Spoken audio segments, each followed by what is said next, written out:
Oke, tadi saya sudah bicara tentang sejarah spasial. Itu maksudnya ini ya. Sejarah spasial itu berarti kita bicara geografi. Ya, bicara tentang sejarah geografi plus bicara tentang waktu. Sejarah spasial itu geografi dan waktu. Geografi adalah space plus place yang kita bilang bukan hanya wadah gitu ya, tetapi dia juga terkait dengan aspek yang menjadi tempat orang-orang berinteraksi di space dan place. Yang kedua,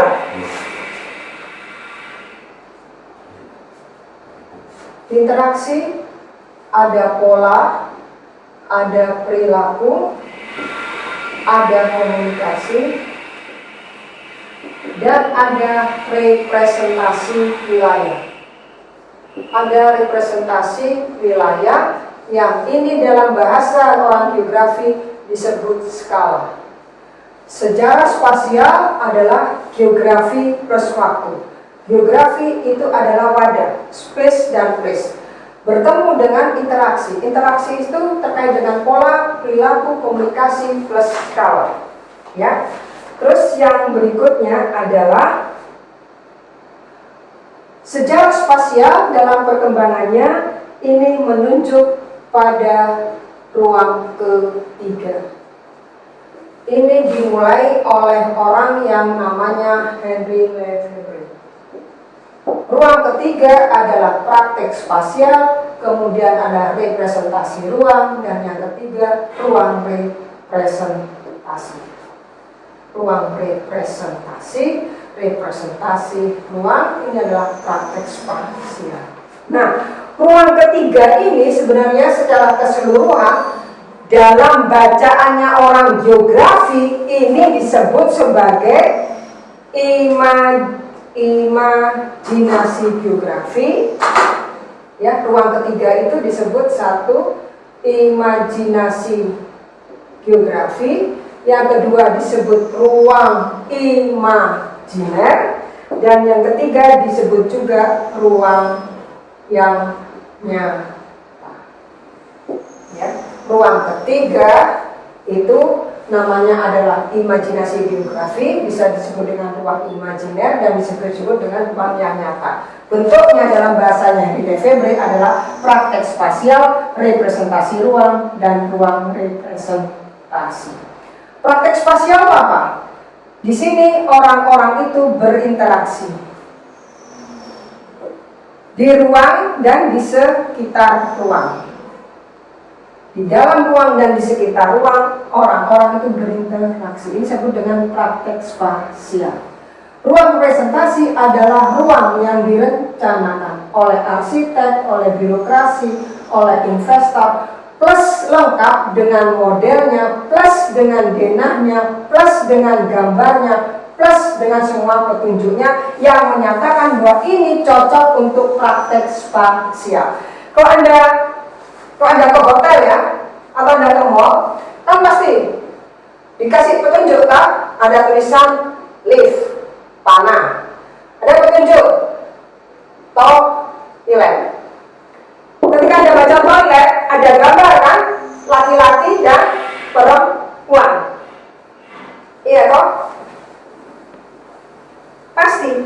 Ini loh, ruang representasi ruang.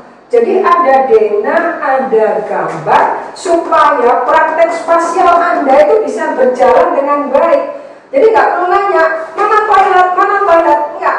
Ada denah, ada simbol, ada gambar, ya. Supaya apa? Ketika orang berinteraksi sekitar ruang dan di dalam ruang hotel, Anda nggak bingung. Jadi nanti Anda cek. Ya, nggak usah jauh-jauh ke hotel, di Visip ya. Anda tahu ya kampus Visip A, gedung A ya. Belum pernah masuk ya. Oh, belum pernah masuk. Ini kadang-kadang daring ya. Di Visip itu begitu Anda masuk dari pintu B, ya dari arah parkir mobil, Anda sudah ketemu petunjuk jalan yang digantung gitu ya. Kiri ruang akademik, ruang sarpras, kanan toilet, udah dikasih panah-panah, ya dikasih panah-panah kayak gini loh. Nah, kayak Anda kalau di jalan tol loh, ke kiri, ke Malang, ke kanan, ke Suramadu, kayak gitu loh. Ini dalam bahasanya Henry Lefebvre itu adalah supaya ketika Anda berinteraksi dengan orang lain di dalam ruangan mau di sekitar ruangan itu supaya lancar, supaya Anda tidak tersesat. Makanya kenapa di suatu tempat, di suatu ruang pasti ada denah, pasti ada simbol, ada petunjuk jalan, ya kan? Itu namanya apa ya? Ya denah ya. Ada rambu, ya ini loh, ya.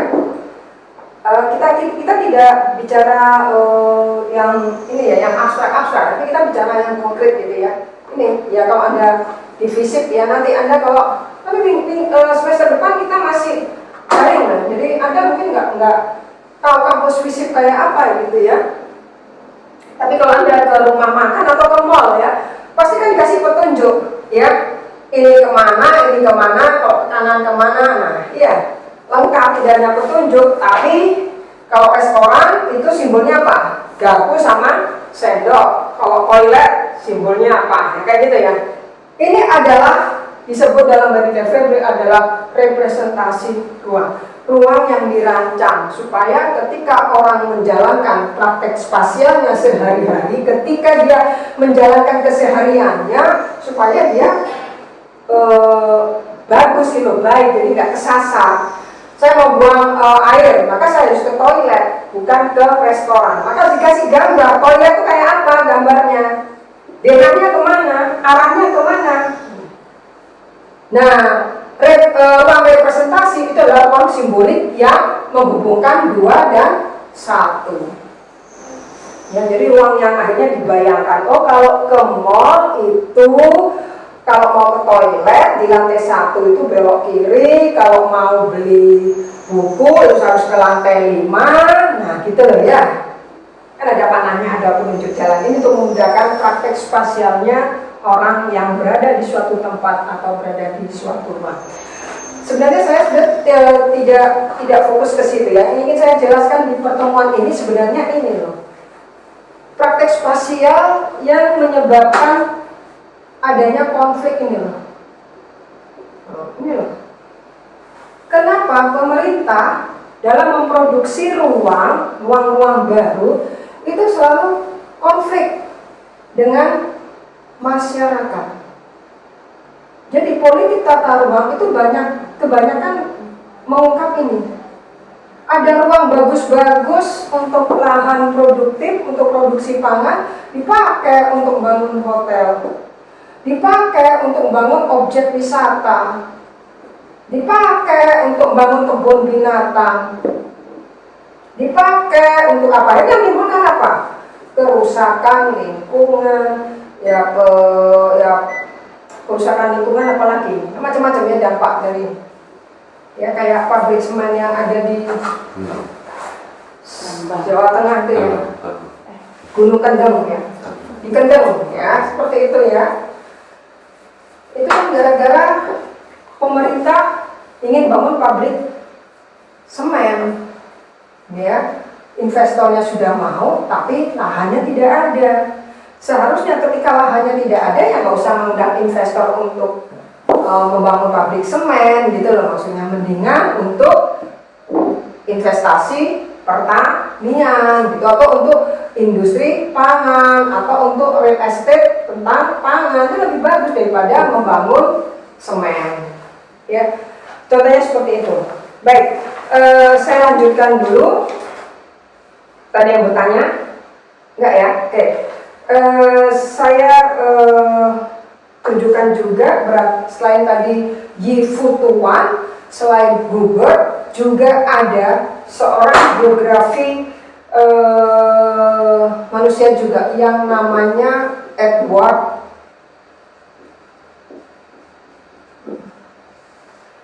Dia juga agak pro ya sama Yi-Fu Tuan juga. Dia bilang kita katanya perlu sekali memahami tentang pengalaman orang-orang dalam praktek spasialnya, supaya kata dia dengan memahami pengalaman orang-orang dalam praktek spasial ini, supaya orang-orang mempunyai sense of place, mempunyai ikatan antara orang itu dengan tempat. Jadi orang itu supaya punya ikatan dengan tempat, sehingga ini tidak tidak menimbulkan konflik of interest, gitu ya, supaya ini tidak menimbulkan konflik of interest. Kalau pemerintah akan membangun ruang-ruang baru, tetapi paling tidak ruang-ruang lama ini tidak dimusnahkan. Saya kasih contoh, ya, tadi itu Kenjeran, ya, Pantai Kenjeran. Kalau dalam versinya Edward Lepp, kalau kita ingin mempercantik Pantai Kenjeran, ya, Pantai Kenjeran itu kan pantainya masih kotor, gitu ya. Di situ ya, bercampur dengan para permukiman nelayan, ya, home industri dan sebagainya. Kalau pemerintah ingin meningkatkan taraf hidupnya kaum nelayan, maka kita harus pahami dulu sense of place dari nelayan terhadap Pantai Kenjeran itu seperti apa. Nah, ini yang kita masukkan untuk pertimbangan dalam membuat kebijakan. Bukan sense of place dari orang-orang yang tinggal ini dihilangkan lalu digusur secara membabi buta, bukan ini. Karena apa? Karena orang ketika dia digusur, dia akan kehilangan praktek spasialnya. Artinya, dia yang biasanya adalah mata pencahariannya ada nelayan, terus digusur. Ya, nggak boleh tinggal di situ karena mau dibangun apa namanya, yang di Bandung sama Makassar, apa namanya? Ya, Trans Studio. Kan mau dibangun Trans Studio di Kenjeran. Kacau ini. Jadi kalau kita mengikuti Edward Lepp, itu kacau. Masa orang-orang yang sudah terikat atas tempatnya itu, atas rumah tinggalnya itu, sehari-hari dia menjadi nelayan, dia berjualan di situ, memproduksi keripik di situ, kerupuk tripang di situ, lalu mau digusur gitu aja. Ya, bisa bunuh-bunuhan. Makanya kata Edward Lepp, jangan lakukan itu, karena dalam praktek spasial orang-orang itu punya pengalaman atas rumah dan tempatnya itu, gitu loh. Ini apa? Ya jelas mereka kan nggak bisa jadi nelayan kalau sudah digusur habis. Lalu pantai itu dikuasai oleh investor. Nah, kalau pantai itu dikuasai oleh investor, ya kalau kita ke sana atau kita punya saudara di daerah Kenjeran, apa yang terjadi? Gitu loh. Rumah tinggalnya digusur, dia nggak bisa melaut, gitu loh ya. Ya, seperti di Pantai Kuta itu. Pantai ya di Bali itu, ya Pantai Kuta yang kotor itu ya. Itu kan pantainya dibatas-batas, ini punyanya hotel A, sebagian punyanya hotel B, ini Sanur, ya Sanur. Begitu juga di wilayah mana yang ada hotel Dayanapura itu. Di Kapling-Kapling, hotel Dayanapura punya wilayah dari sini sampai ke sini, begitu dipagari sama hotelnya lagi. Itu loh, pantai dikuasai oleh investor. Di wilayah pantai itu ada hotel-hotel besar bintang 4 dan bintang 5, sehingga yang dulu orang bisa melaut di situ, cari ikan di situ, cari nafkah di situ, udah nggak bisa melaut karena laut itu, pantai itu sudah dikuasai oleh investor. Ini loh yang menimbulkan problem dalam belajar politik tata ruang itu di situ. Jadi apa? Ini ada perubahan fungsi lahan, ada perubahan peruntukan ruang, ada perubahan tempat. Ya, ini yang membahayakan. Oleh karena itu, kita harus belajar sejarah spasial. Dalam politik tata ruang, kita juga harus belajar tentang sejarah spasial. Tempat plus ruang plus waktu. Kita harus mempertimbangkan itu ketika akan memproduksi ruang ketiga sebagaimana yang disampaikan oleh Henri Lefebvre. Paham ya? Oke, ada pertanyaan? Kalau enggak, saya lanjutkan sebentar.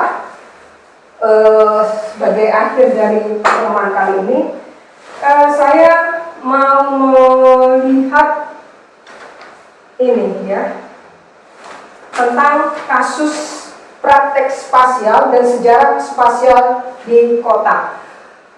Saya akan bicara gini, kota itu pasti ada place, pasti ada space, itu pasti. Problemnya di place dan space, seperti saya katakan tadi, ada praktek spasial, ada representasi ruang, dan ada ruang representasi.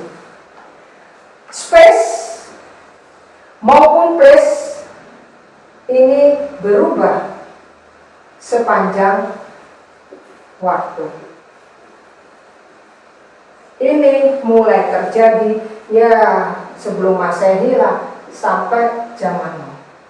Makanya kalau Anda piknik ke mana itu, ke Eropa ya, di situ ada bangunan-bangunan lama itu loh, yang di Portugal, di mana itu loh, yang tiang-tiang itu loh, yang di mana Spanyol, lalu di yang tempatnya Plato itu loh, Yunani. Nah itu kan Anda ingin melihat itu toh, itu loh tiang-tiang yang tempatnya orang diskusi itu loh. Iya Pak, apa namanya itu ya? Ya itu Athena Yunani ya kan. Ruang, place and space itu selalu berubah sepanjang waktu ya. Nah ini yang saya katakan kepada Anda, ini adalah gini loh, bahwa apa yang dibayangkan ini semua, kalau kita tadi ini bicara dalam konteks Henri Lefebvre, nah ini disambung oleh orang yang namanya David Harvey. Dia bilang bahwa ini sebagai sama-sama ini penafsir Marxis ya. Dia bilang bahwa ruang dan tempat di kota mulai abad 20 selalu menunjukkan fenomena yang paradoks. Kalau Henri Lefebvre kan masih tenang aja dia, nggak apa-apa. Ruang-ruang itu di perkotaan selalu memunculkan ruang ketiga, yaitu praktek spasial, representasi ruang, dan ruang representasi. Nggak masalah. Tapi begitu fenomena perkotaan yang terdiri dari place dan space dibaca oleh David Harvey, dibilang ini adalah merupakan paradoks. Paradoksnya di mana? Paradoksnya karena dia memasukkan konteks globalisasi, di mana pengertian tempat dan ruang ya ini selalu dikaitkan dengan lanskap ekonomi, dikaitkan dengan lanskap politik, dikaitkan dengan tempat, dan dikaitkan dengan sejarah, dikaitkan juga dengan budaya. Apa yang terjadi? Ini semua demi apa? Demi proses akumulasi kapital. Akumulasi kapital. Artinya apa? Ketika tempat dan ruang itu mempunyai lanskap budaya, mempunyai nilai-nilai budaya, mempunyai nilai-nilai apa kalau di Surabaya situs gitu ya. Ada lanskap ekonomi, ada lanskap politik, ada lanskap sejarah, ada lanskap budaya, ini diterjang semua. Diterjang semua untuk apa? Untuk akumulasi kapital. Jadi kan berbalik kan dengan David Harvey, dengan Henri Lefebvre.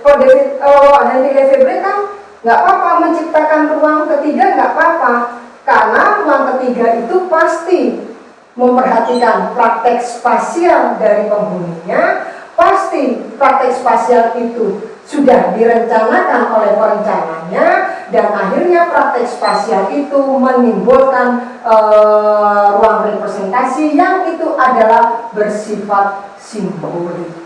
Tapi bagi David Harvey enggak. Place and space itu paradoks. Karena apa? Kalau tempat itu mempunyai nilai, mempunyai makna, ya, mempunyai nilai sejarah, mempunyai makna, orang itu terikat secara emosional kepada suatu tempat, tetapi dia bisa dihancurkan, digusur, dihilangkan karena tempat dan ruang itu mau diganti untuk proses akumulasi kapital. Buat apa? Ya udah dibuat pabrik aja. Dibuat apa? Ya udah dibuat hotel. Udah dibuat apa? Ya dibuat mall. Dibuat apa? Dibuat kawasan industri dan lain-lain. Sehingga apa? Yang di sini hilang. Orang yang tadinya terikat atas tempat itu, ada nostalgia atas tempat itu, yang mempunyai tempat itu mempunyai nilai sejarah dalam hidupnya, tiba-tiba sudah berubah jadi pabrik, tiba-tiba sudah jadi jalan tol, tiba-tiba sudah jadi hotel, sudah jadi mall. Maka apa kata Harvey? Ya nggak apa-apa, itu memang fenomena perkotaan mulai tahun 90-an. Itu artinya bahwa tempat dan ruang sudah menjadi suatu arena untuk proses akumulasi kapital. Paham ya? Oke, ada pertanyaan? Kalau tidak ada, saya akhiri ya. Jadi intinya yang bisa saya sampaikan kepada Anda hari ini, bahwa ketika kita belajar tentang praktek spasial atau spasial perkotaan, itu kita tidak bisa melupakan dimensi perspektif, metodologi, dan objek dari sejarah spasial. Kita tidak bisa memisahkan atau melupakan ruang, tempat, dan waktu. Karena ruang dan tempat itu selalu terkait dengan apa yang dikatakan oleh Gifford, ya. Ruang dan tempat itu pasti punya makna. Ruang dan tempat itu pasti punya sejarah. Ruang dan tempat itu pasti punya ikatan emosional antara orang dan tempat itu. Ya, baik Gifford maupun Edward Wright maupun David Harvey maupun Henry Levy-Brett, semua bercerita bahwa praktek spasial, ya, yang ada di perkotaan maupun representasi ruang dan ruang representasi yang ada di perkotaan itu semuanya tidak bisa dilepaskan dengan sejarah spasialitas.